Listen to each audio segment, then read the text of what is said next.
السلام علیکم ناظرین، میں ہوں امرین بلوچ اور آپ دیکھ رہے ہیں سوریہ نیوز HD۔ آئیے نظر ڈالتے ہیں آج کی اہم خبروں پر۔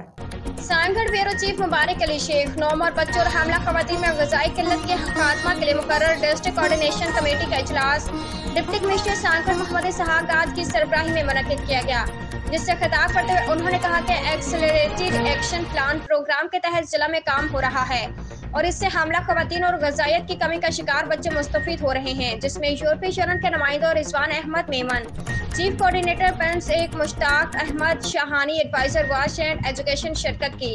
اس موقع پر مشتاق احمد شاہانی نے بریفنگ دیتے ہوئے غذائی قلت عالمی مسئلہ ہے، اس پر قابو پانے کے مختلف پروگرام مرتب دیے گئے ہیں۔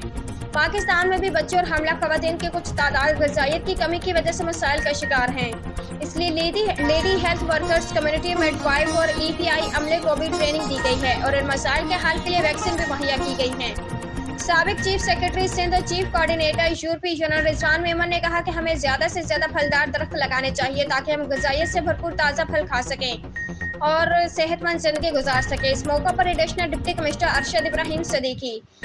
ہینڈز کے executive Mansoor Memon, international human rights Sindh کے صدر غلام قادر اونر اور اطلاعات سیکرٹری علی اکبر جنیجو میں دیگر متعلقہ محکموں کے افسران بھی موجود تھے۔ آج کے لیے اتنا ہی، مزید دیکھتے رہیے سوریہ نیوز HD۔